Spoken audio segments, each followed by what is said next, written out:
Ada misalkan seperti Rizik, di penjara di era Pak SBY, di penjara lagi di era Bu Megawati gitu. Tapi setelah keluar dari penjara, dia tetap ngaku ulama.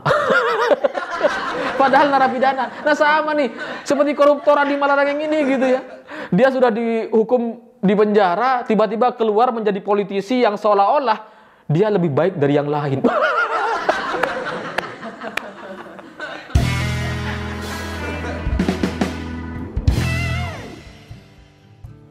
Selamat malam para mantan, selamat malam untuk semua mantan-mantan kalian yang suka usil dan ngarang-ngarang cerita. Bagi saya itu sama persis seperti koruptor Hambalang dari partai mantan. Maksudnya Partai Demokrat. Ya karena Andi Malarangeng itu sedang mempermasalahkan pertemuan antara Prabowo Subianto, Puan Maharani, dan Ibu Megawati. Andi Malarangeng ini bertanya, kenapa orang yang bukan presiden, tidak menjabat sebagai presiden, bisa mengadakan pertemuan politik di istana dan mengundang orang lain. Bahkan presiden pun, kata Andi Malarangeng, itu tidak pantas untuk mengadakan pertemuan-pertemuan politik di dalam istana. Dan terakhir, Andi Malarangeng mempertanyakan, apakah pertemuan ini itu sudah seizin Presiden Jokowi? Ya, kalau berita ini dibaca oleh orang yang tidak paham rangkaian peristiwa di istana, tidak baca banyak berita dari hari-hari sebelumnya, mungkin mereka akan ngiranya pertemuan ini tuh diinisiasi oleh Ibu Mega atau Prabowo Subianto, kemudian ngundang Puan Maharani. Lalu pertemuan ini di-framing seolah-olah pertemuan hanya untuk ketiganya. Padahal faktanya pertemuan ini tuh pertemuan yang tidak disengaja di ruang tunggu. Mereka ini sama-sama datang karena diundang presiden dalam rangka acara pelantikan Panglima TNI yang baru, Jenderal Andika Prakasa. Ibu Puan Maharani diundang sebagai Ketua DPR RI, Prabowo diundang sebagai Menteri Pertahanan di Indonesia, dan Ibu Megawati diundang sebagai Ketua Dewan Pengarah BRIN dan BPIP. Diundanglah orang-orang ini gitu. Ketemu di ruang tunggu, ada Pramono Anung juga di sana. Tapi sama Andi Malarangeng di framing seolah pertemuan ini tuh pertemuan untuk ketiganya aja, bukan dalam rangka pelantikan Panglima TNI. Kalau pertanyaan-pertanyaan yang disampaikan oleh Andi Malarangeng ini disampaikan oleh orang yang tidak paham soal protokoler istana, yang tidak pernah datang ke istana, kita mungkin bisa maklum atau kita bisa belajar untuk memaklumi gitu ya. Tapi ini disampaikan oleh Andi Malarangeng yang pernah jadi jubir Presiden SBY, pernah jadi menteri di era SBY, dan paham betul soal protokoler di istana. Karena semua orang kalau mau ketemu presiden atau datang ke istana itu pasti diarahkan ke ruang tunggu dulu. Nah, maka menjadi aneh kalau kemudian orang-orang di ruang tunggu ini yang menjadi tamu presiden kemudian dipertanyakan, apakah orang-orang yang di ruang tunggu ini yang bertemu ini sudah izin presiden? Kan nggak mungkin gitu ya. Kita diundang ke istana nih, misalkan saya diundang ke istana, lalu kemudian di ruang tunggu ketemu sama dubes atau menteri atau staf apapun itu gitu ya. Kan nggak mungkin kita izin dulu ke presiden untuk bertemu dengan mereka. Lawang sama-sama undangan kok, masih disuruh izin gitu ya. Jadi pernyataan yang disampaikan oleh Andi Malarangeng ini sangat keji dan bermuatan politik. Dia nih pura-pura nggak tahu gitu adanya ruang tunggu di dalam istana presiden. Dia juga pura-pura nggak tahu bahwa pertemuan ini tuh bukan pertemuan politik. Ini pertemuan dalam rangka pelantikan Panglima TNI yang baru. Maka menjadi menarik untuk dipertanyakan, ini apa tujuannya? Jawabannya pasti tujuan politik. Karena dalam hukum politik, oposisi, partai di luar pemerintah itu harus selalu mengkritik pemerintah, harus selalu menyerang pemerintah demi mendapatkan simpati dari masyarakat, demi mendapatkan suara, limpahan suara di pemilu selanjutnya. Itu tujuannya gitu. Tapi percayalah, Demokrat gak akan pernah bisa naik suaranya. Karena yang dilakukan adalah cara-cara keji seperti ini. Ini fitnah yang sangat keji sekali gitu. Pertemuan politik tidak pernah terjadi, tapi dianggap, difitnah seolah-olah ini diinisiasi oleh salah satunya. Seolah-olah ini diinisiasi oleh Pak Prabowo atau Ibu Megawati. Ya saya sebagai pengamat yang, bukan pengamat siapa ya, pegiat sosial media yang sudah sering baca banyak berita, saya paham maksudnya, saya paham arahnya gitu. Ini kan maksudnya supaya pernyataan-pernyataan Andi Malarangeng ini membenarkan isu atau fitnah-fitnah yang sudah dibangun selama bertahun-tahun. Fitnah bahwa Ibu Megawati lebih berkuasa dari Pak Jokowi. Ibu Megawati sangat bisa mengontrol Presiden Indonesia. Itu kan fitnah yang coba dilancarkan gitu. Makanya Andi Malarangeng pura-pura bertanya gitu. Ini kan maksudnya dengan pertanyaan-pertanyaan yang provokatif dan fitnah ini ingin menunjukkan bahwa yang punya istana itu bukan Pak Jokowi, tapi Bu Mega atau Prabowo. Itu kan maksudnya gitu. Bagi saya ya, ngapain gitu melancarkan fitnah kayak gini? Kalau mau mengkritik ya silahkan aja dikritik. Banyak kok pekerjaan-pekerjaan pemerintah yang layak untuk dikritik gitu. Banyak. Tapi kenapa kemudian elit Partai Demokrat, Andi Malarangeng ini menggunakan cara-cara keji, cara-cara fitnah seperti ini? Ini tuh bukan kritik sebenarnya, ini fitnah tapi dibungkus dalam bingkai kritik gitu. Itu sama seperti teroris yang jadi ulama.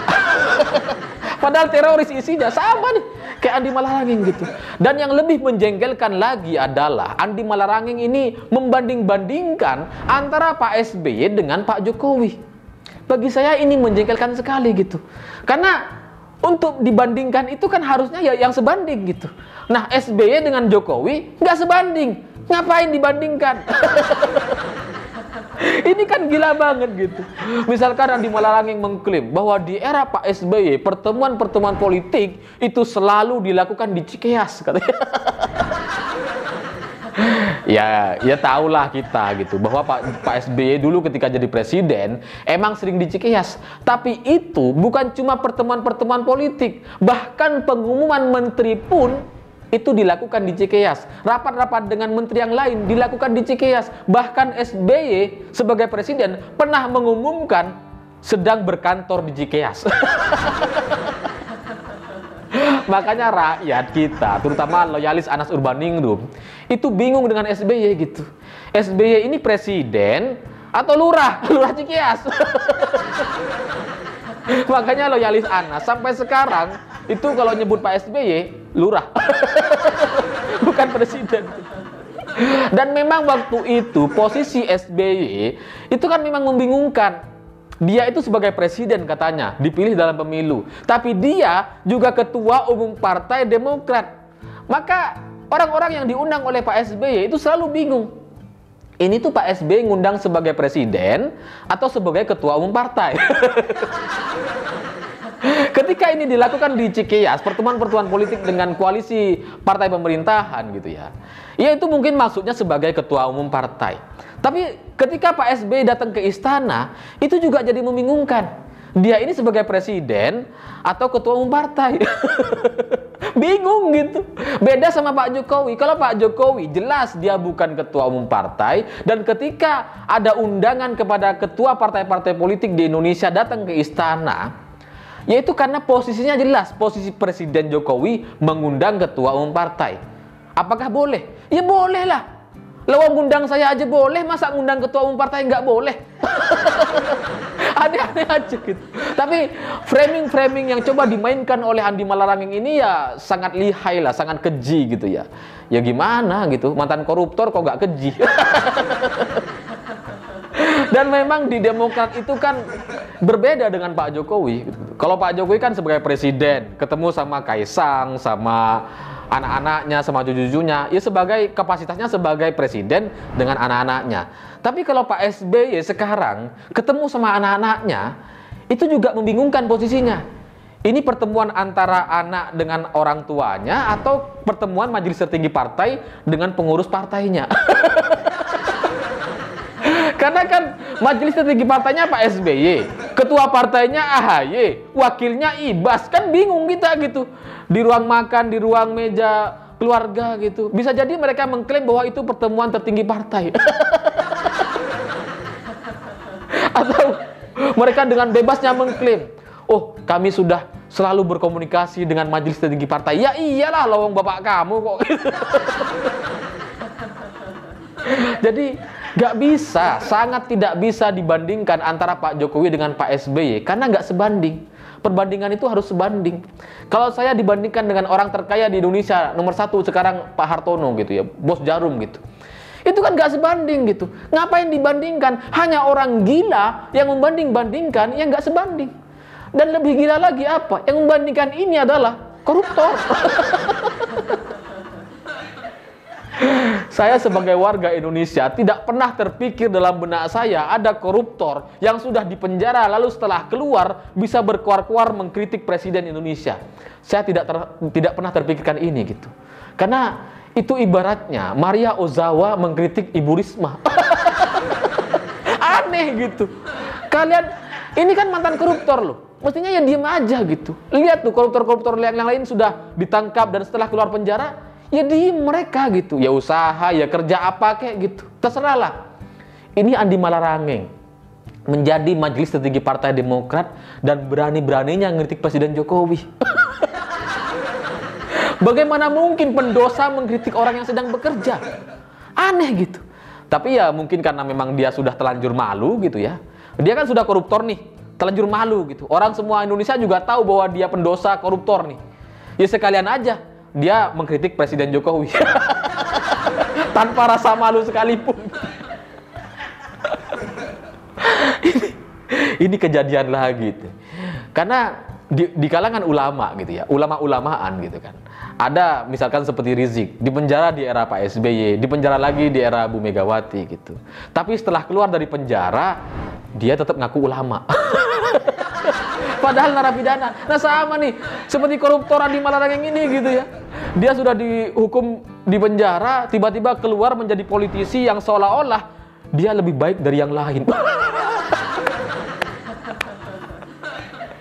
Jadi pesan saya kepada Andi Malarangeng, kepada seluruh orang-orang Demokrat yang nonton ini, saya ingin berpesan bahwa apa yang dilakukan oleh Andi Malarangeng ini sangat-sangat tidak relevan dan sangat tidak baik untuk kepentingan Partai Demokrat. Mungkin kalian bisa mendapatkan 1-2 suara dari kasus ini gitu, tapi percayalah, rakyat Indonesia itu sudah banyak yang cerdas dan sudah pasti video ini akan viral di mana-mana. Dan pasti orang-orang yang menonton ini akan lebih setuju dengan saya dibanding dengan pernyataan-pernyataan provokatif yang disampaikan oleh Andi Malarangeng gitu. Jadi berhentilah menyampaikan hasutan, provokasi dan propaganda di media karena itu tidak akan ada gunanya, tidak akan ada gunanya. Kalau mau mengkritik silahkan kritik kebijakan-kebijakan presiden, kebijakan keputusan-keputusan pemerintah. Tapi bukan dengan cara-cara seperti ini. Memfitnah hanya demi kepentingan politik, memfitnah hanya demi kepentingan partai dan pribadinya. Ya saya nggak tahu lah kepentingan apa yang ingin coba disampaikan oleh Andi Malarangeng gitu. Tapi intinya fitnah-fitnah semacam ini itu sangat keji dan nggak ada gunanya. Saya pikir itu. Terima kasih sudah menonton. Begitulah kura-kura.